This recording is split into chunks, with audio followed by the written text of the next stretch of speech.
আসসালামু আলাইকুম। আপনারা সবাই কেমন আছেন? আই হোপ সবাই ভালো আছেন। আলহামদুলিল্লাহ, আমিও আপনাদের দোয়ায় খুবই ভালো আছি। আপনারা কে কোন জায়গা থেকে আমার এই ব্লগটা দেখতেছেন অবশ্যই কমেন্টে বলে যাবেন। এর ভিডিওটা লং হবে, স্কিপ না করে ধৈর্য সহকারে আমার ভিডিওটি দেখবেন। হচ্ছে জেরিনের ওয়েডিং রিসেপশন, তার জন্য আমি আর আম্মু চলে যাচ্ছি পার্লারে। যেহেতু আমি একলা যাবো তাই আমার ভালো লাগবে না, তার জন্য আমি আমার আম্মুকে নিয়ে যাচ্ছি। আর আজকে কোথায় যাচ্ছি, কোন পার্লারে যাচ্ছি সবই বলতেছি। আমি গিয়েছি উত্তরা 9 নম্বর সেক্টর 2 নম্বর রোড এনিসপা মেকওভার সেলুন। আর আজকে আমার আসতে খুবই লেট হয়েছে। আমার আসার কথা ছিল 10টার দিকে, আর আমি 11:30টার দিকে এসেছি পার্লারে। আপু বলতেছে, তোমাকে আমি কখন সাজাবো, কখন রেডি করব বলো তুমি? তোমাদের বলে 1টার দিকে বাসা থেকে বের হতে হবে। বলতেছি যেভাবে হোক তুমি আমাকে সাজিয়ে দাও তাড়াতাড়ি করে, তোমার হাতের সাজ খুবই সুন্দর। তাড়াতাড়ি হলো সমস্যা নেই, তাড়াতাড়ি করলে খুবই সুন্দর করে সাজিয়ে দিবে। আর এনি আপুর পার্লারটা আমি একটু দেখিয়ে দিই, এত সুন্দর এনি আপুর পার্লার। আমার হাতে যদি টাইম থাকতো আমি ভিডিও এন্ড ছবি তুলে নিতাম আপুর পার্লারে। আমার হাতে একটু সময় ছিল না, তাড়াহুড়া করে রেডি হয়ে বের হয়ে গিয়েছি। আর এখন শুরু করা যাক আমি কিভাবে রেডি হয়েছি। প্রথমে একটা আপু আমার চুলগুলো মেশিন দিয়ে কাট করে দিচ্ছে। যখন আমার কাট করা শেষ, তার কিছুক্ষণ পর এনি আপু এসে আমার ফেসটাকে সুন্দর করে সাজিয়ে দিয়েছে। আজকে আমাকে পুরো আকাশি পরি বানিয়ে দিয়েছে আপু। আর আপুর সাজটা খুবই সুন্দর হয়েছে। আর আরেকটি আপু আমার হাতে নেলস লাগিয়ে দিচ্ছে। যেহেতু আমার অনেকটা লেট হয়ে গিয়েছে, তাড়াহুড়ো করে সাজতেছি, তাই আজকে আমার পিছনে 2 জন লেগেছে।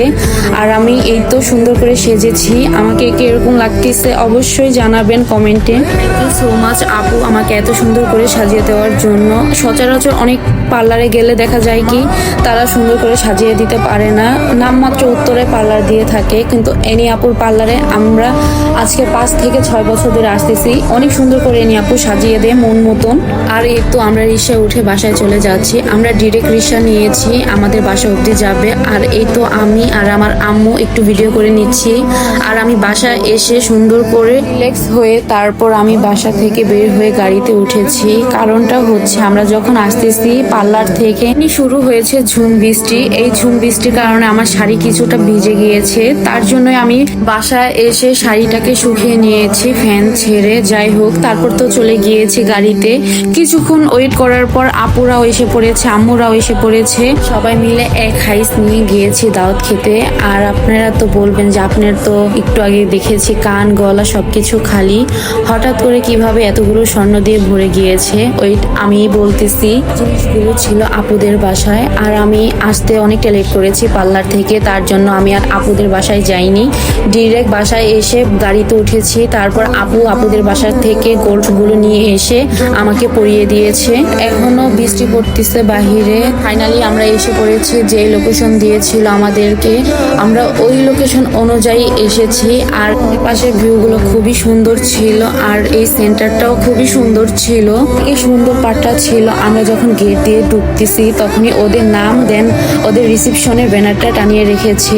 আর আমি আপনাদেরকে সুন্দর করে হোটেলটা দেখিয়ে দিচ্ছি। ভিতরে ডেকোরেশন সবকিছু মিলিয়ে খুবই সুন্দর ছিল। সামনে যাকে দেখতেছেন উনি হচ্ছে আমার বড় মামি, তার পিছনে আশা। আর আশার কোলে হচ্ছে আমাদের ভাস্তি, ভাইয়ের মেয়ে। আমাদের আসতে যেহেতু অনেকটা লেট হয়ে গিয়েছে, তাই আমরা ঘোরাঘুরি না করে ডিরেক্ট ঢুকে আমরা খাবারের টেবিলে বসে পড়েছি। আমাদের সামনে টেবিলে ছিল আপু, ভাইয়া, তোয়া। আর আমরা বসেছি এক টেবিলে আমি, আম্মু, তিশা, এশা, নাদিম আর আমার হাজবেন্ড। আর খাবারের মধ্যে তারা দিয়েছিল প্লেন রাইস, একটা রোস্ট, একটা কাবাব, ভেজিটেবল, গরুর মাংস, ফিন্নি, বুরহানি, এইগুলোই ছিল মেন আইটেম। তারপরে সবাই খেয়েছিল পুডিং, দেন এটাকে চকলেট কি বলে যাই হোক মনে পড়তেছে না এখন। আশা এই দিক দিয়ে নিয়ে যাচ্ছিল স্বামীর জন্য। আর এই তো পার্লার থেকে হাজবেন্ড ওয়াইফ দুজনে এসেছে। তো ভাইয়া গিয়েছিল জেরিনকে নিয়ে আসতে পার্লার থেকে। ওইটাকে আবার কেউ ভাইবেন না যে জামাইও পার্লারে যে আসছে। আর সবাই মাশাল্লাহ বলবেন আর দোয়াও করবেন, ওরা জানি সারা জীবন একসাথে থাকতে পারে, কারোর জানি বদ নজর না লাগে। আর আমার ছেলে ওই দিন খুবই খুশি ছিল। ফর দ্য ফার্স্ট টাইম এত লং ডিস্টেন্সে ওয়েডিং রিসেপশন খেয়েছি। হচ্ছে ব্রাইড টু বির এক্সাম ছিল ভার্সিটিতে, তার জন্য এতটা লেট হয়েছে। আর এখন পর্যন্ত ঝুম বৃষ্টি পড়তেছে বাহিরে। তো দেখতে খুবই ভালো লাগতেছে। আর এই তো আমি আর জেরিনা, আমাদের দুজনকে কিরকম লাগতেছে অবশ্যই বলে যাবেন আর মাশাল্লাহ বলবেন। আমি জেরিনের সাথে ভিডিও করে এসে দেখি কি জানেন, গাইসের ঘরে গাইসেরা, আমার ভাবি আমার বোন স্বামী মিলে আমার নামে ষড়যন্ত্র করতেছে বৈঠক বসিয়ে। এই মনের কষ্ট আমি একটু ভিডিও করে নিয়েছি। আর আমার ছেলেকেও যে দেখতেছে কি করে, আমার ছেলে ভদ্র মানুষ মতন সোফার উপরে বসে দেখতেছে। আর আজকের ভিডিওটা আমার এই পর্যন্তই। আমার ভিডিওটি ভালো লাগলে লাইক ফলো শেয়ার দিয়ে পাশে থাকবেন। Thank you watching.